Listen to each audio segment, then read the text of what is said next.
یہ جو لوگوں کی شکایتیں ہمارے دل میں ہیں یہ علامت ہے، جو فضول شکایتیں دل میں ہمارے ہے علامت ہے کہ ہمارے دل میں اللہ نہیں، یعنی تعلق مع اللہ نہیں۔ ایک صحابہ ہے، اس کی شکایت اس کی شکایت، بھئی فلاں کیا کر رہے ہیں، فلاں لوگ کیا کر رہے ہیں، علماء کی شکایت، اہل اللہ کی شکایت، یہ کیا کر رہے ہیں وہ کیا کر رہے ہیں۔ ارے بھائی ان سب باتوں کو چھوڑو، جو بھی اچھا کام کر رہا ہے میں نے ان سے کہا کہ آپ ان کی حوصلہ افزائی کر رہے ہیں، حوصلہ شکنی نہ کریں، جو جتنا اچھا کام کر رہا ہے کم سے کم اس کی تو حوصلہ افزائی کریں۔ ہاں باقی اس میں اگر کوئی کمی ہے تو اس کمی کی طرف توجہ دلانے کے لیے نہایت حکمت اور نرمی اور محبت کے انداز کو اختیار کریں اور ان کو اس طرف توجہ دلا دیں بھائی یہ کمی ہے۔ یہ تو نہیں ہے کہ جو کمی ہے بس اس کو جیسے مکھی خصلت اور سور خصلت نہیں بننا ہے، سارے جسم صحیح ہوتا ہے لیکن مکھی جا کر زخم پر بیٹھتی ہے، اور باغ میں کوئی پھل کھانے جاتا ہے، کوئی پھول سونگھنے جاتا ہے، کوئی سائے کے لیے جاتا ہے لیکن سور گو کھانے جاتا ہے۔ تو ہم لوگوں کو سور خصلت اور مکھی خصلت نہیں بننا ہے بلکہ انسانیت کو اختیار کرنا ہے، انسانیت کو، للہیت کو، اخلاص کو، ولایت کو اختیار کرنا ہے۔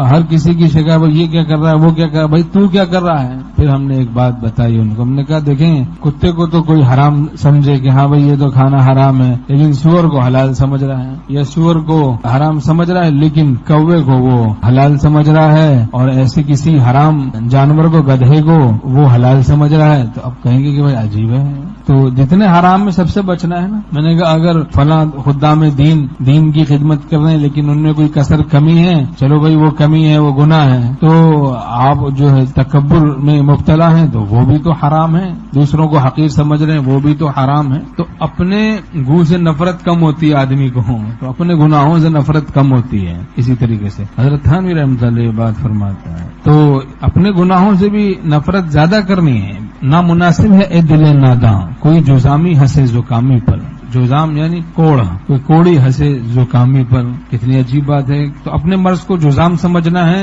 اور دوسرے کے امراض کو زکام سمجھنا ہے، تو اپنی اصلاح کی فکر زیادہ ہو، دوسروں کی اصلاح سے زیادہ اپنی اصلاح کی فکر ہو، اور سب کے بارے میں دل کو صاف رکھیں، دعا گو رہنا چاہیے تمام امت مسلمہ کے لیے، مختلف دین کے شعبے والوں کے لیے جو اپنے اپنے مختلف شعبے ہیں، جو کام میں مصروف ہیں، کسی کی برائی نہ رکھے دل میں ورنہ اصلاح نہیں ہوگی۔ ان سے محبت کا تقاضا ہے کہ ان کے لیے دعا گو رہے۔ لوگوں کی جو شکایتیں ہم دل میں لیے پھرتے ہیں عجب کبر کی وجہ سے، اس کا سبب کبر ہوتا ہے، عجب ہوتا ہے۔ تواضع آ جائے تو سب سے برے ہم اپنے آپ کو لگیں گے۔ تو مخلوق کے عیوب پہ نظر نہ رکھیں بلکہ اپنے عیوب پہ نظر ہو۔